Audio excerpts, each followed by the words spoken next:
Assalamualaikum warahmatullahi wabarakatuh.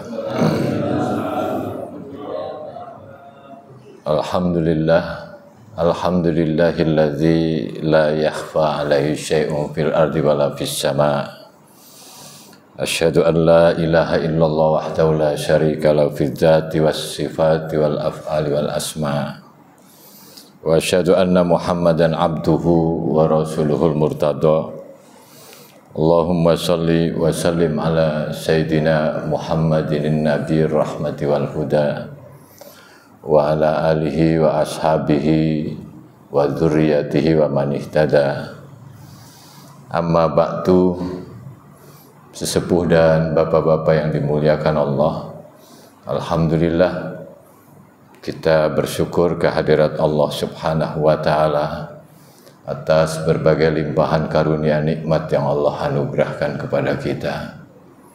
Hingga saat ini Allah anugerahkan hidayah-inayahnya yang menjadikan kita diinginkan, dikehendaki baik oleh Allah dengan cara kita mencari ilmu seperti yang Rasulullah sallallahu alaihi wasallam nyatakan, mayuridillahu bi khairan yufaqihu fiddin. Siapa yang Allah kehendaki kebaikan, maka Allah jadikan orang itu mau untuk belajar, memahami ilmu. Salawat serta salam semoga Allah curahkan kepada Nabi kita Nabi Muhammad sallallahu alaihi wasallam, keluarga, para sahabat, para pengikutnya hingga hari akhir. Mudah-mudahan termasuk kita serta keturunan kita. Bismillahirrahmanirrahim. Qala al-Imam Ahmad ibnu Athaillah As-Sakandari rahimahullah wa nafa'ana bi ulumi fid dharain. Innama yudzakkaru may yajuzu alaihi al-ighfal wa innama yunabbahu may yumkinu alaihi al-ihmal. Sesungguhnya yang perlu diingatkan adalah siapapun yang bisa lupa atau lalai, dan sesungguhnya yang perlu diperingatkan adalah siapapun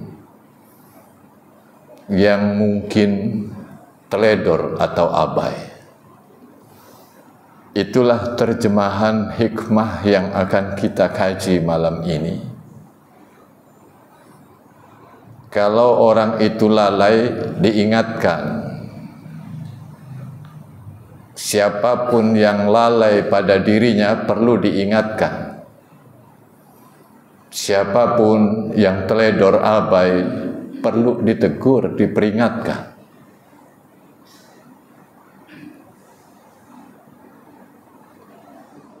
Ketika seorang hamba berdoa kepada Allah dengan cara mengingatkan Allah, maka ini merupakan sayyiat, keburukan, bahkan su'ul adab terhadap Allah. Apalagi dia harus menegur Allah, memperingatkan Allah. Kenapa? Karena Allah tidak akan lupa, sehingga harus diingatkan.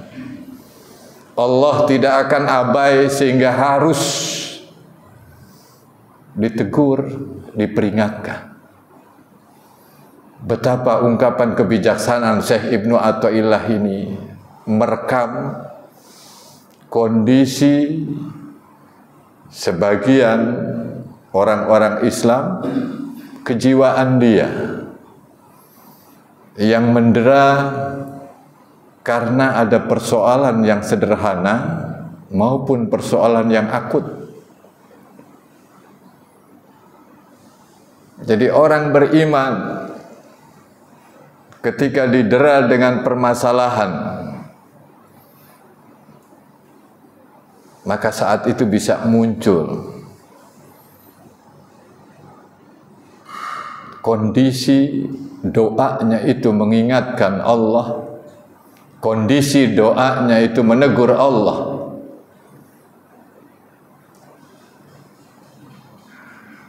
Suasana yang pertama yang sederhana, yakni ketika Anda berdoa, meminta, dan meminta, lalu permintaanmu itu belum terwujud, situasi ini lalu menimbulkan pertanyaan pada kita. Jika Allah itu Maha mendengar dan Maha mengetahui, kenapa permintaanku tak didengar dan diketahuinya? Subhanallah. Dan ini mungkin sering dilakukan oleh kita. Saya sudah minta, lalu permintaannya belum terkabul. Lalu kita mengatakan, bukankah Allah itu Maha mendengar, Maha mengetahui? Kenapa doa permintaanku itu tidak didengar dan diketahuinya? Dengan cara dikabulkannya, diwujudkannya permintaanku ini. Ini kondisi yang pertama. Situasi yang lebih serius misalnya terjadi pada saudara-saudara kita yang ada di Palestina, yang ada di Gaza. Mereka menghadapi kejahatan orang-orang Israel, genosida. Maka orang-orang beriman di sana bisa jadi menyatakan, di manakah Tuhan? Kenapa pada momen ini Tuhan tidak hadir? Kenapa Allah tidak turun tangan? Bahkan situasi yang akut seperti ini dipertanyakan oleh jamaah. Dalam satu pengajian saya ditanya, Pak Ustadz, bagaimana dengan saudara-saudara saya yang ada di Palestina? Kenapa pertolongan Allah belum datang juga?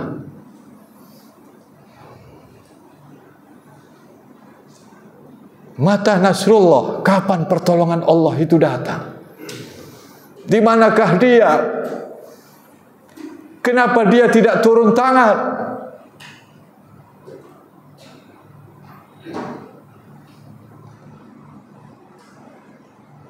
Na'udzubillahi min dzalik.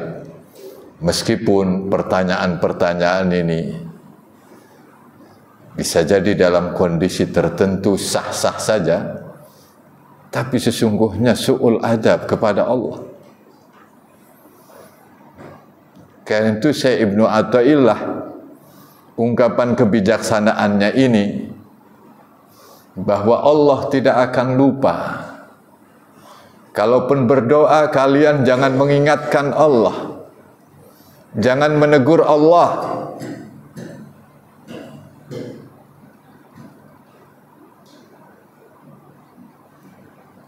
Bukankah sering kita dapati ketika kita ada masalah, lalu kita minta sama Allah, ternyata belum kelihatan kabulnya Allah, belum terwujud permintaan kita, lalu di hati kita menyatakan, kenapa Allah belum kabulkan juga permintaanku ini? Apa Allah tidak tahu bahwa saya sedang butuh ini, sedang butuh itu? Betapa Syekh Ibnu Athaillah memotret jiwa-jiwa manusia, dan ini adalah jiwa yang sakit.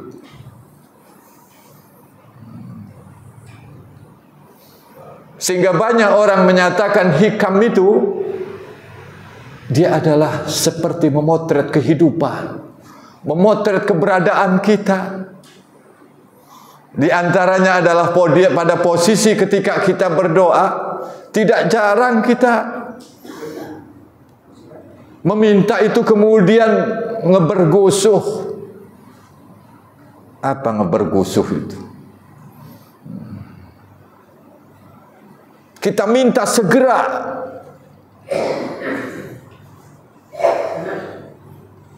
Agar Allah kabulkan permintaan kita itu. Ini kata Ibnu Ajibah bisa membuatmu lelah dan sengsara. Wala tahris fa innal hirsa ta'abun wa mazallah. Jangan kamu minta buru-buru ingin dikabulkan oleh Allah, karena sesungguhnya sikap buru-buru, loba ini adalah yang membuat jiwamu lelah dan sengsara. Hadirin yang dimuliakan Allah Subhanahu wa ta'ala, karena itu manakala kita harus meminta kepada Allah, maka jadikanlah permintaan kita itu sebagai bagian dari ibadah. Bukan permintaan sebagai permintaan. Banyak orang berdoa tahu ibadah, tapi permintaannya adalah sekedar ingin mendapatkan hasil tanpa ada penghambaan dia kepada Allah. Padahal dia tahu bahwa doa itu adalah ibadah. Bahkan intinya ibadah, mukhul ibadah, kata Rasul.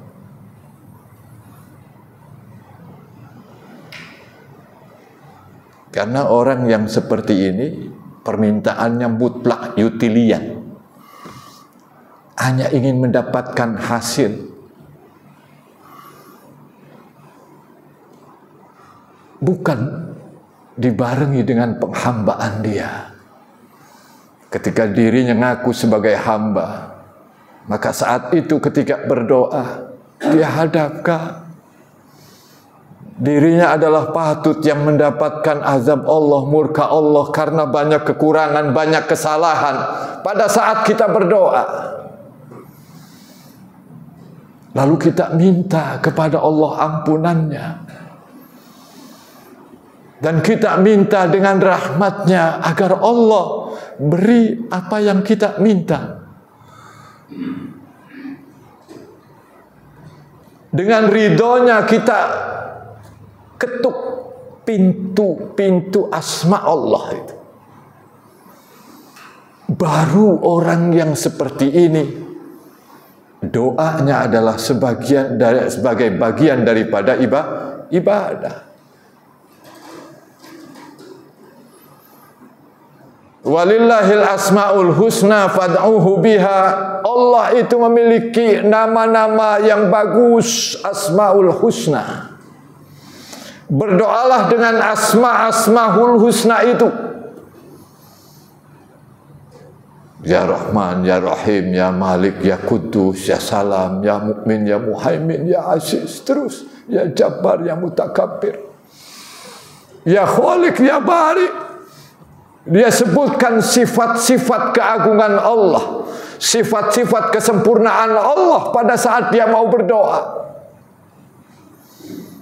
Sehingga saat itu hatinya bergantung dengan Allah yang memiliki sifat yang seperti itu. Dengan kasih sayangnya, dengan rahmatnya yang sangat luas, kita hubungkan diri kita yang hina dina, diri kita yang tak berdaya, diri kita yang berlumuran dengan dosa. Kita hubungkan gantungan dengan rahmat Allah, Kemaha Pengasih dan Penyayang Allah.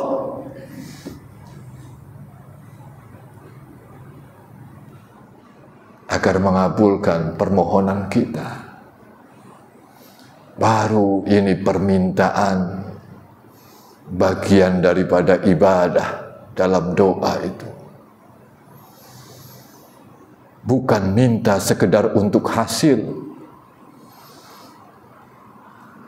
Karena itu beda ketika orang minta itu semata-mata hasil, maka yang ada ketika belum terwujud, maka maka sikap yang ada adalah sikap yang negatif dia. Negatif terhadap Allah, negatif terhadap diri, akhirnya negatif terhadap lingkungan, keluarga, tempat kerja, akhirnya dia uring-uringan. Ini sikap negatif karena orang salah dalam berdoa dia. Tapi perhatikan ketika orang berdoa, permintaannya disertai dengan ibadah, maka saat itu punya sikap yang positif. Sesungguhnya misteri hidup ini terlalu luas untuk bisa dimengerti. Jangan-jangan ketika saya belum dikabul, ada sesuatu yang belum saya lakukan. Ada keterbatasan saya. Sehingga bukan mengatur hasil bentuknya yang kita minta dan waktunya juga diatur oleh orang-orang yang minta dalam doa adalah sekedar permintaan untuk mendapatkan hasil. Betapa ada seorang ulama menyatakan, Syekh Abdul Aziz Al-Mahdawi radhiyallahu anhu berkata, barang siapa yang berdoa mengatur-ngatur Tuhan dengan cara permintaannya agar dipenuhi, doanya mungkin saja dikabulkan. Tapi pengabulan itu dalam bentuk istidraj, lanjuran dari Allah kepadanya. Karena Allah berkata kepada malaikatnya terhadap orang yang berdoa seperti itu, kabulkan saja doanya. Aku tidak senang mendengar doanya itu. Doanya ngatur-ngatur Tuhan, ngatur-ngatur Allah, hasilnya, bentuknya, waktunya. Ya Allah, saya minta A besok jam 7. Jangan tidak ya Allah. Karena saya punya keperluan ini. Lalu ketika tidak terwujud, dia menuduh Allah. Apa Allah enggak tahu bahwa saya itu sangat membutuhkan itu? Ini hamba-hamba yang su'ul adab kepada Allah subhanahu wa ta'ala. Hikam bagian dari tasawuf, tazkiyatun nafas, mensucikan jiwa kita. Kadang orang banyak ibadah bukan semakin sehat jiwanya. Termasuk sehat jiwa itu adalah sehat ungkapannya. Tapi ternyata ungkapan hatinya, jiwanya seperti itu.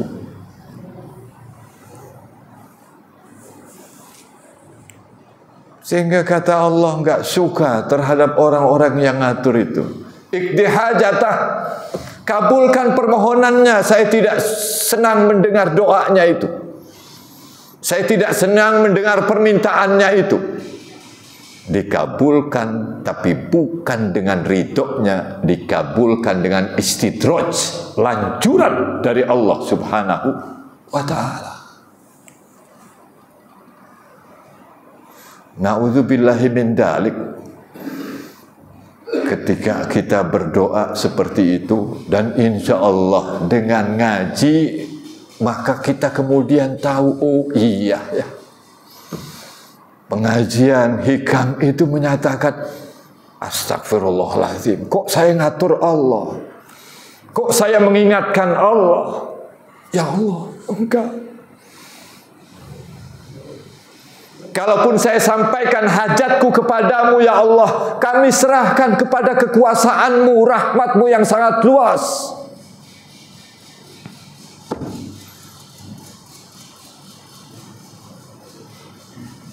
Inilah penyerahan total kepada Allah pada saat orang berdoa. Dan ini ibadah. Karena dia mengakui lemah. Allah maha luas, maha kuasa, maha berkehendak.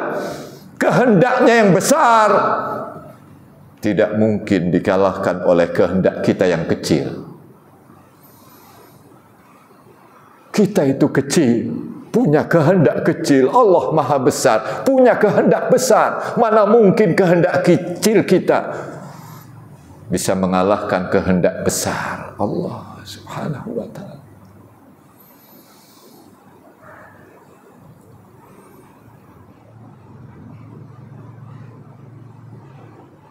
Karena itu pelajarannya sangat sederhana, kerendah hatian kita ketika kita berdoa kepada Allah Subhanahu wa ta'ala. Ada seorang ulama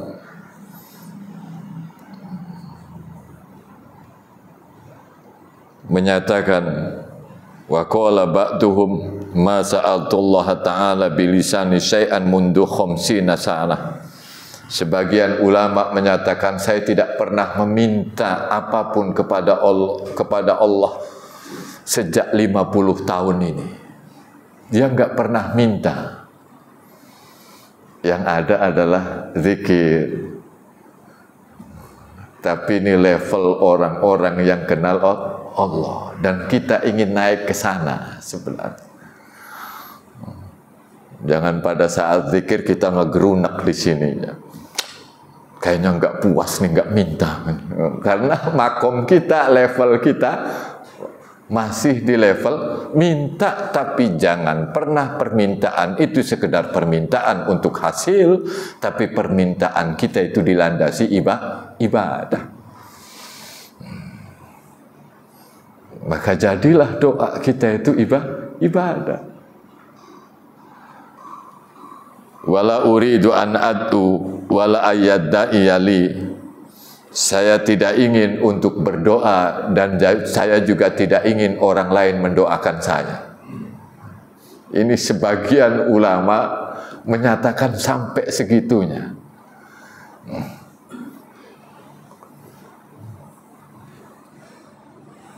Jadi pelajarannya, kerendahan hati kita, jangan sampai kita terdampar putus asa. Karena memang kehendak kecil kita tidak pernah akan mengalahkan kehendak besarnya Allah Subhanahu wa ta'ala. Alam kadang punya logikanya. Pengetahuan kita tentang kompleksitas hidup sangat terbatas. Ada hal-hal yang kerap di luar pengetahuan kita. Kita minta A, pada waktu tertentu ternyata Allah bisa jadi akan dikasih A, tapi waktunya nanti. Atau waktunya saat itu, tapi diganti dengan B. Atau malah kemudian ditangguhkan sampai hari akhirat nanti. Dan ketika orang sabar berdoa, maka dia juga ibadah. Karena dia terus berbaik sangka terhadap Allah dalam doa-doanya itu, yang menjadi dia optimis dalam hidup ini. Karena doa yang dipanjatkan, dia punya sikap positif. Doa kami sudah panjatkan dan yakin bahwa Allah akan kabulkan. Tidak boleh ada keraguan sedikit pun pada kita sebagai seorang hamba ketika kita minta dalam doa itu. Sebab Rasul mengingatkan, ud'u rabbakum wa antum muqinuna bil ijabah. Berdoalah kalian semua kepada Tuhan kalian dalam keadaan yakin Allah akan ijabah. Ketika Allah ijabah, kabulnya adalah waktunya waktu yang ditentukan oleh Allah.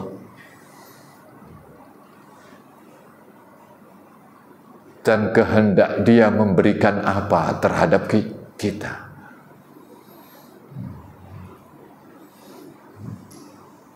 Jadi tidak cespleng, khawatir.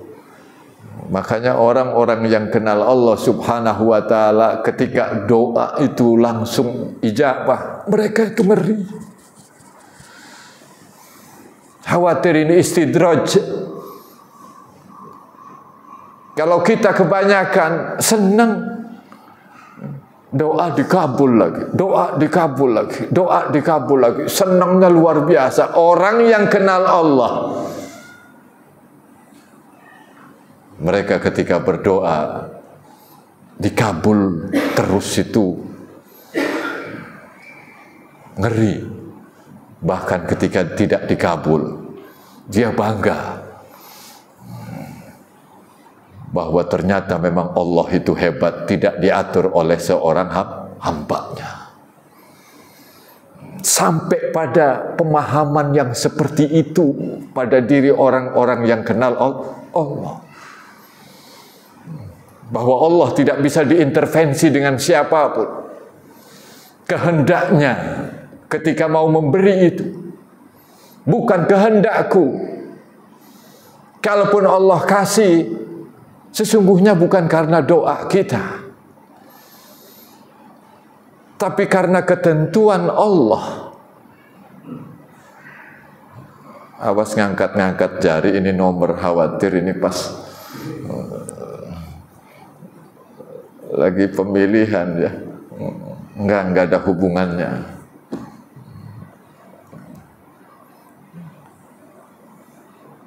Jadi ketika kita minta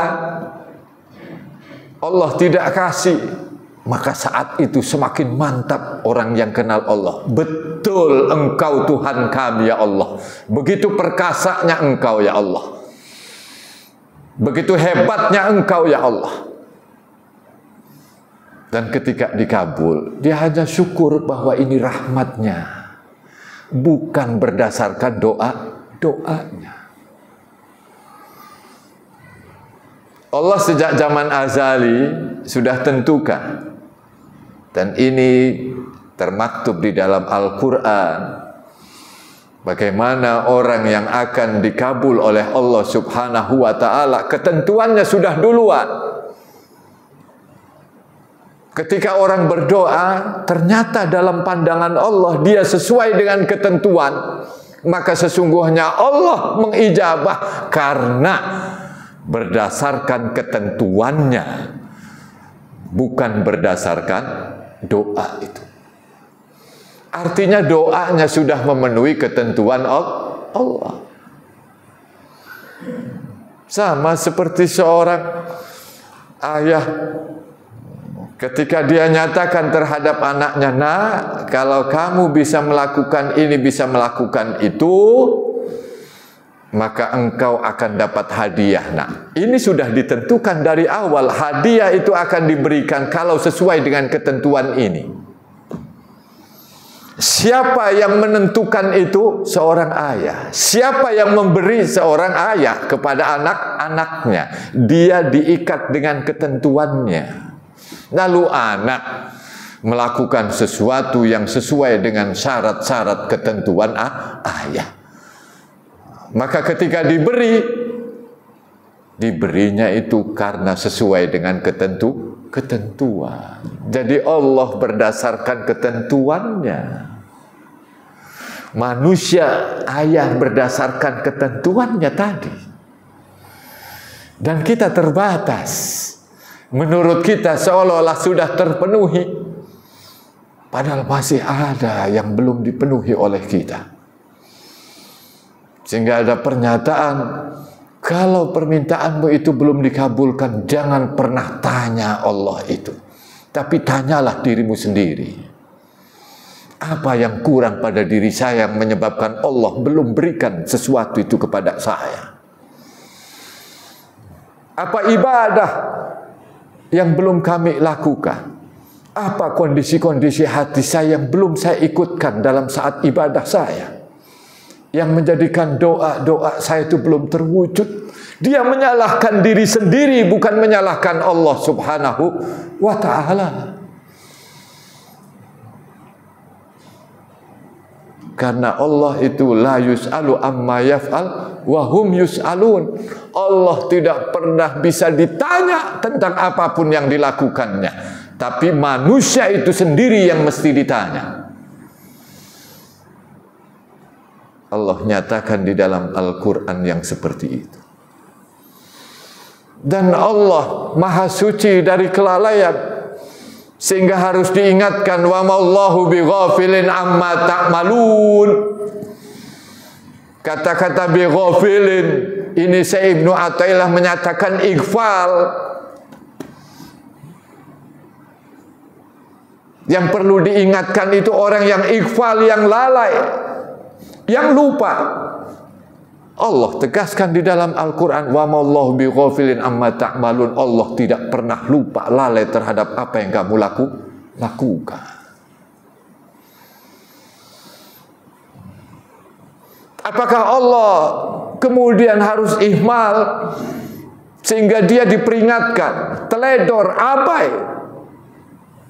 Na'udzubillahi min dalik, subhanallah. Maha suci Allah. Alaihissallahu bikafin abdah. Allah nyatakan di dalam Al-Quran, bukankah Allah telah mencukupkan pada hambanya itu, telah memberikan kecukupan terhadap hambanya ini. Walladzi khalaqalakum ma fil ardi jami'a. Kata Allah, Allah jadikan semua yang ada di bumi ini untuk kepentinganmu manusia.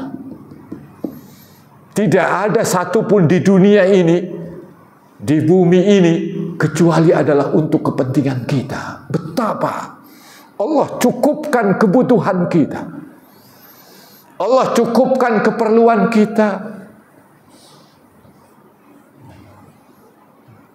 Dibandingkan dengan makhluk Allah yang lain, bahkan makhluk Allah yang lain demi kepentingan manusia.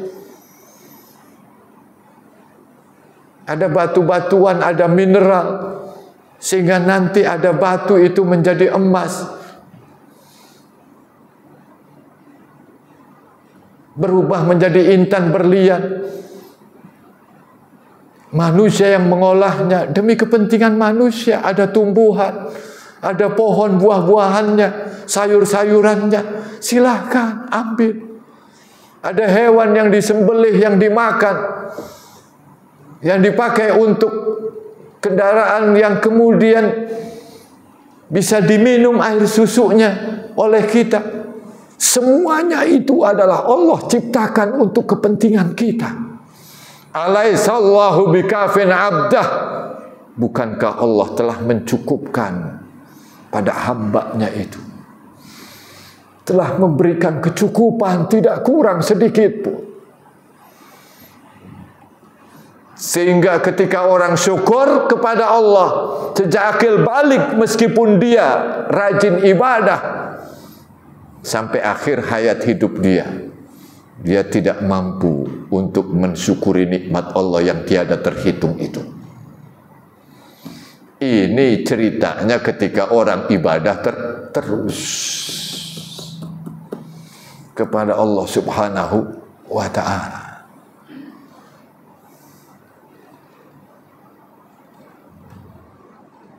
Hadirin yang dimuliakan Allah Subhanahu wa ta'ala, kita jangan sampai memiliki sikap yang negatif terhadap Allah, karena ini akan menjadikan kita sengsara dan lelah, tidak akan menyehatkan kita dan tidak akan menyehatkan hidup kita. Tapi kita yakin ketika kita minta, Allah Maha tahu, Allah Maha mendengar, Allah Maha mencukupkan. Allah penuhi seluruh kebutuhan kita, pasti hunjamkan ke dalam diri kita yang seperti itu, yang menjadikan ketika kita berdoa, berdoalah, sebut asma-asma Allah. Dengan bahasa Indonesia boleh, ya Allah, yang maha pengasih penyayang, Engkau yang merajai hari kemudian, Engkau yang luas rahmatnya, Engkau yang luas rizkinya, Engkau yang maha berkuasa. Aku mohon ya Allah, kita sebutkan dan sekaligus kita gantungkan permohonan kita dengan sifat-sifat Allah yang agung, sifat-sifat Allah yang sempurna. Sehingga pada saat itu ketika kita selesai berdoa, nyaman kita. Hadirin yang dimuliakan Allah, ini ekstrimnya. Kalau saya boleh nyatakan sama bapak-bapak,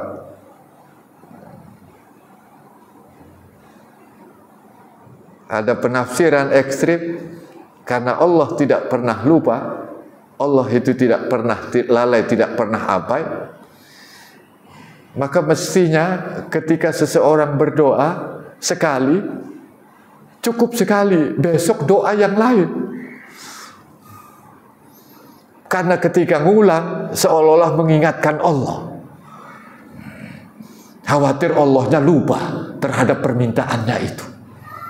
Ini sampai ada ekstrim yang kayak begitu tafsirannya, sehingga ada ulama-ulama yang ketika berdoa tidak mau ngulang dia.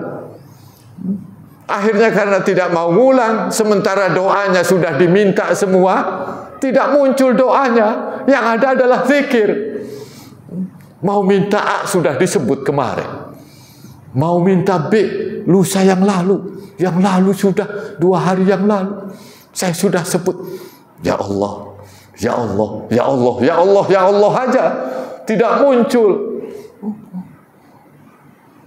Karena sesuatu yang diulang-ulang seolah-olah mengingatkan pada yang lupa.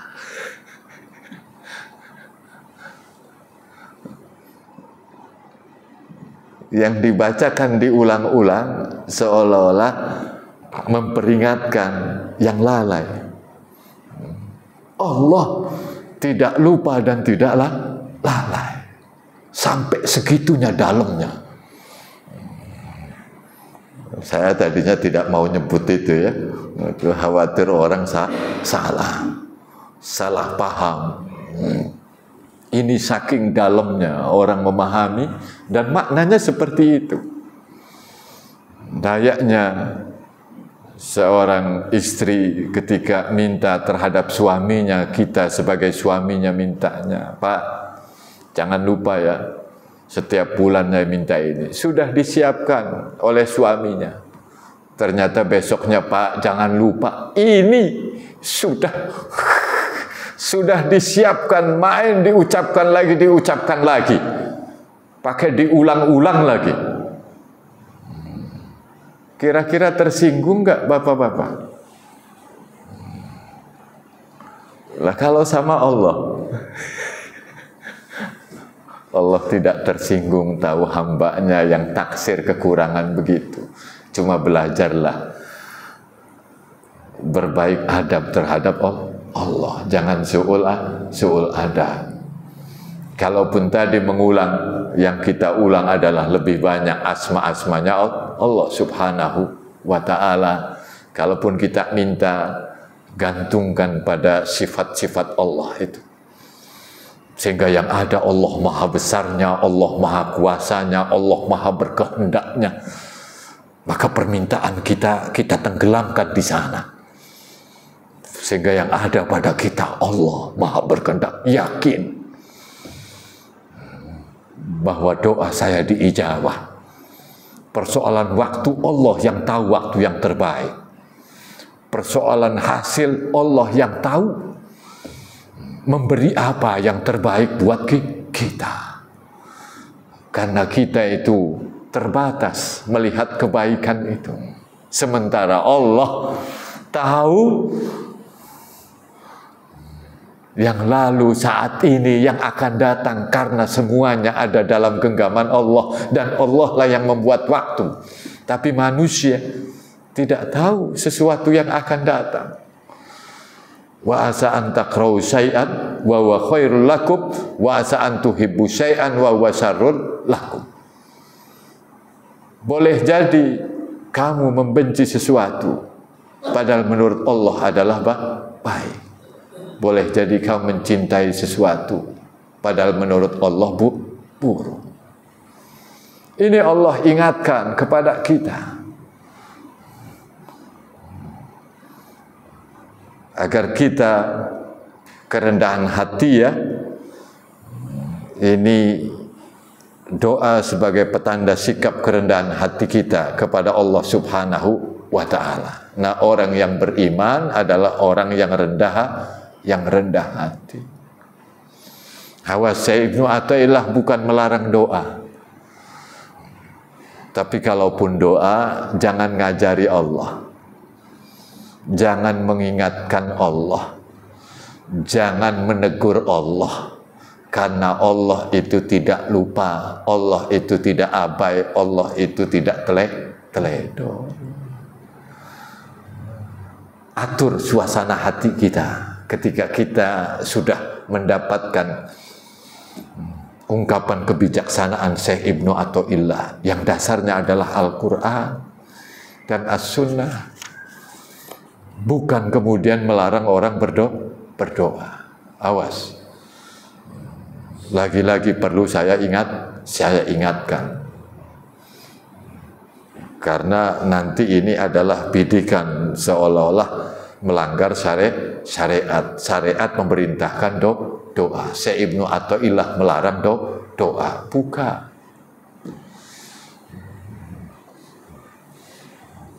Kalaupun berdoa kamu harus pakai adab kepada Allah Subhanahu wa ta'ala. Wong kita minta sama orang lain aja, minta bantuan sama orang, kita ada adabnya, tidak ngatur.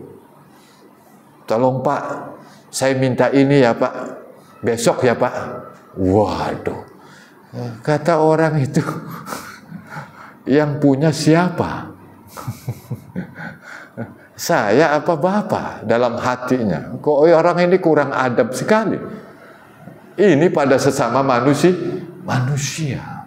Dan itu sering kita lakukan sehingga kita istighfar. Termasuk saya.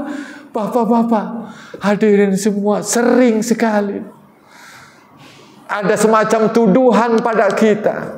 Kenapa Allah belum kasih juga ya? Ini yang disebut oleh Rasul yasta'jil, orang itu buru-buru.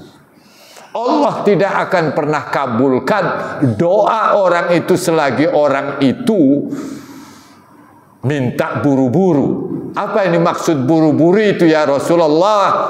Rasul menjawab, yang dimaksud buru-buru adalah ketika orang menyatakan saya sudah berdoa tapi ternyata Allah belum kabulkan. Dan itu pekerjaan kita semua. Saya sudah berdoa, lapor lagi sama temannya. Kenapa Pak Murung? Saya sudah doa, tapi Allah belum kabul. Itu yang dimaksud dengan buru-buru dalam hadis itu. Akhirnya Allah tidak kabulkan. Karena Allah tidak akan mengabulkan. Tidak akan mengijabah doa orang yang minta buru-buru itu. Tandanya apa orang minta buru-buru? Yakni orang yang menyatakan saya sudah berdoa tapi Allah belum kabul. Seharusnya jangan begitu. Saya sudah berdoa tapi ada hal-hal yang menjadikan pengabulan Allah itu ditangguhkan untuk saya. Jangan-jangan saya masih kurang baik dan ini pasti saya sebagai manusia. Jangan-jangan saya ini sembrono terhadap Allah, mengabaikan perintah-perintahnya, melalaikan anak-anak yatim, melalaikan kebaikan pada orang, yang itu adalah perintah Allah Subhanahu wa ta'ala. Ya Allah, ampuni saya. Pantas Engkau belum kabulkan ya Allah. Karena saya masih kurang ya Allah, menyalahkan diri. Sehingga ketika orang berdoa itu adalah menampakkan bahwa dirinya ini kurang. Dirinya yang teledor, dirinya yang lupa, dirinya yang lalai. Bukan Allah. Karena Allah subhanallah. Orang selama ini sering subhanallah, subhanallah, subhanallah. Maknanya subhanallah itu maha suci Allah dari kekurangan. Lalai itu sifat yang kurang. Teledor itu adalah sifat yang kurang. Allah maha suci dari sifat-sifat itu. Tapi betapa banyak hamba-hambanya yang ketika berdoa mengingatkan Allah seolah-olah Allah itu lalai. Menegur Allah seolah-olah Allah itu lupa. Allah itu abai. Astagfirullahaladzim. Kita harus banyak mohon ampun. Karena ini setelannya kita selalu berdoa. Dan ketika berdoa, suasana kejiwaan kita harus kita setel. Yakni bersikap positif tadi, yakin, sehingga habis doa dia semakin semangat dia. Ketika ditanya, kenapa Pak habis berdoa? Senang, iya.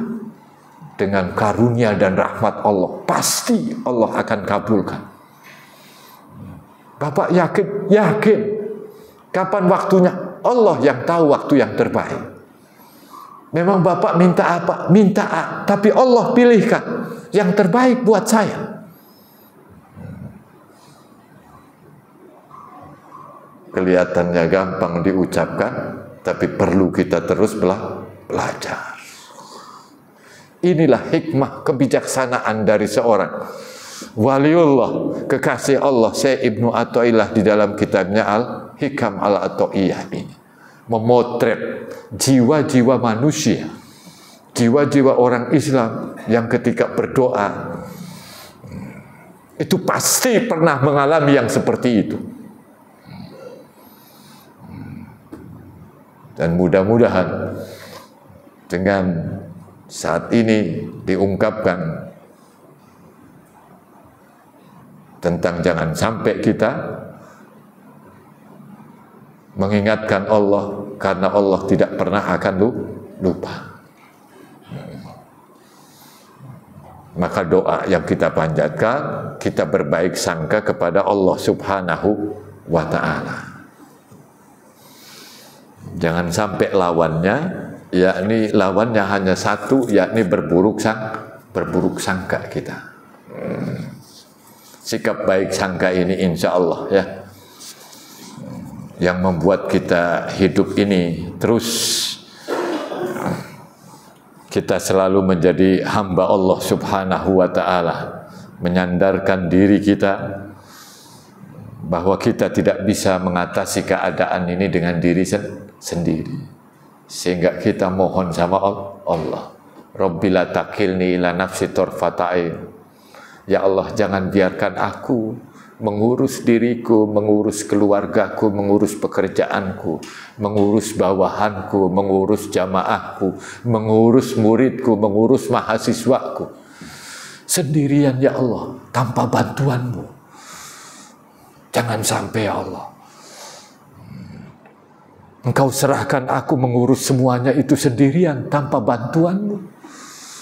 Meskipun sekejap mata, jangan pernah tinggalkan aku sendirian ya Allah, tanpa bantuan.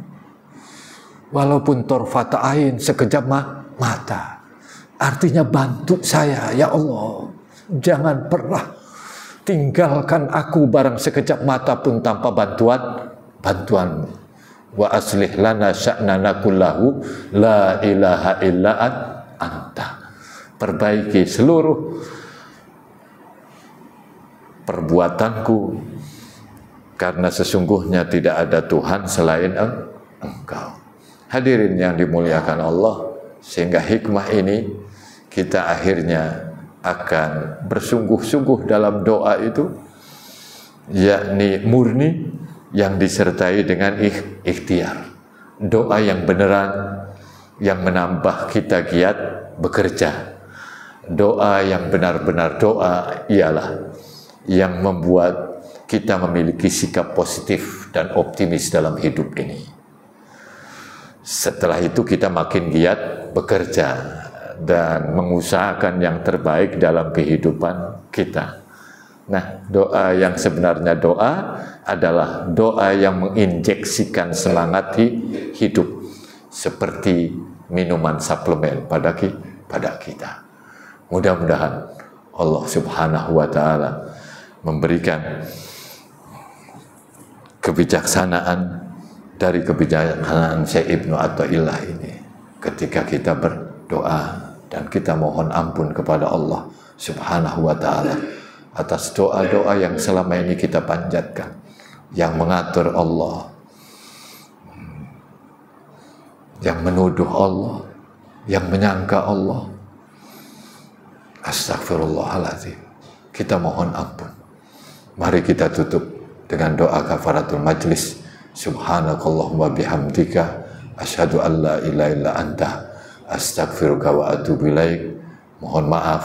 Wassalamualaikum warahmatullahi wabarakatuh. Waalaikumsalam.